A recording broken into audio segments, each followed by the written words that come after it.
Coach, you like your fourth seed? Yeah, I think it's actually great for us. The last 2 weeks haven't been what we wanted in terms of how we played at Santa Barbara and Davis on the road.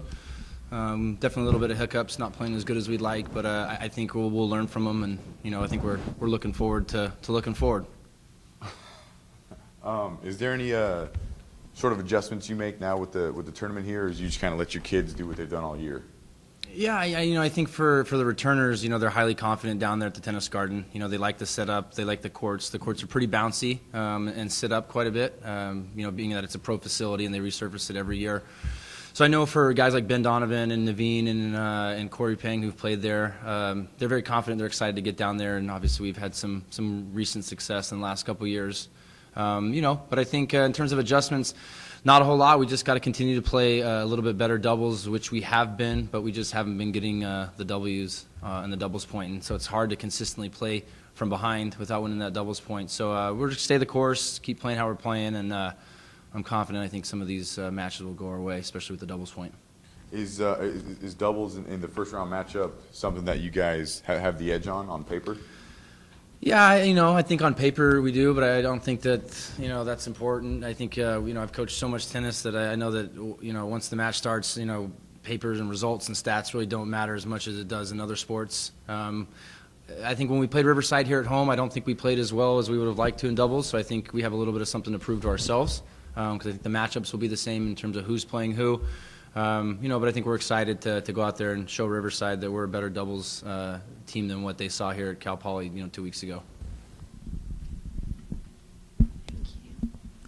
Having such a strong season and having a winning streak going into these last two matches and having not come out with victories, is the mentality still? Are people still optimistic going into the Big West tournament? Oh yeah, absolutely. One of the things I try to tell my guys all the team that confidence really can't come from wins and losses. It has to come from how hard you work and how hard you prepare. Because if confidence comes from wins and losses, 1 week you're confident, 1 week you're not confident, and that's a recipe for disaster in athletics. So I think the irony is that we're going to go in as the highest nationally ranked team in that tournament, but we will be the 4th seed. So numbers, seedings don't matter. We just got to go down there and play a little bit better tennis than what we have been.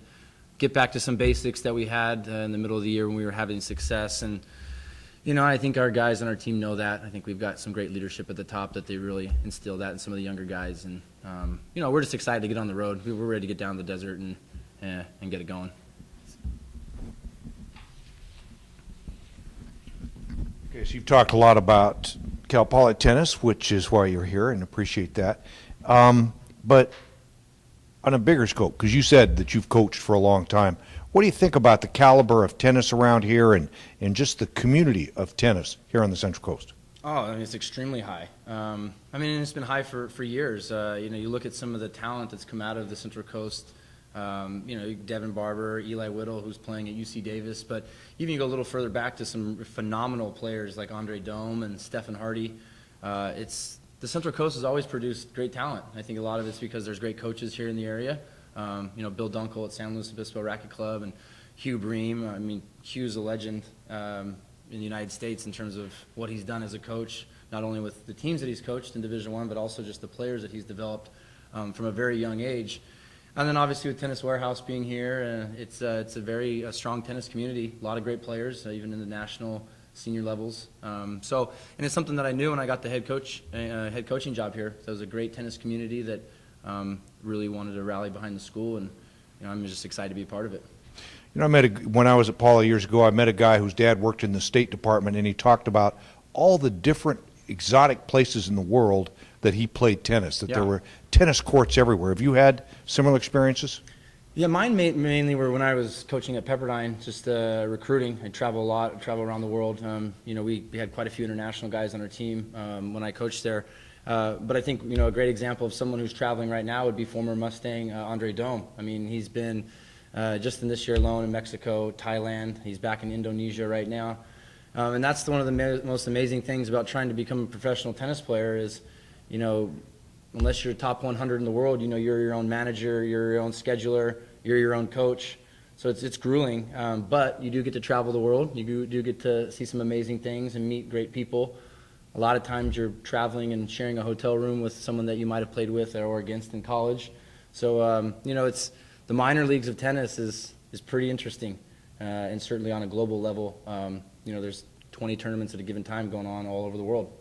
Now, what was your own background? Where did you play? And you say you coached Pepperdine previously? Yeah, so I played here, and I actually only played 2.5 years, and then I tore my ACL and banged up my knee pretty bad, and that was kind of the end of my playing career. And then I got into coaching right when I got out of college, actually kind of right place, right time. I got a volunteer job at Pepperdine, and we ended up having a great year that year and winning the national championship, and that was all because of me and my volunteer coaching.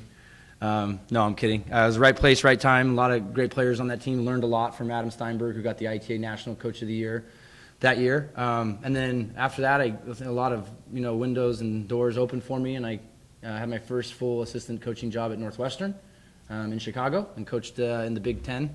Well, it's the Big Ten now, but I think there's 12 schools in it, but then it was the Big Ten.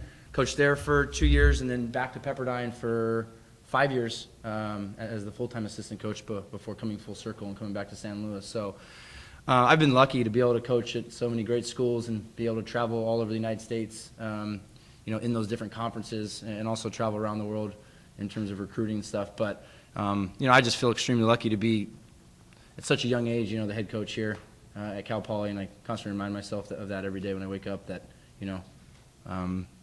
this program is consistently going forward and growing, and I think we'll continue to get to the levels that we aspire to be. Excellent. Thank you.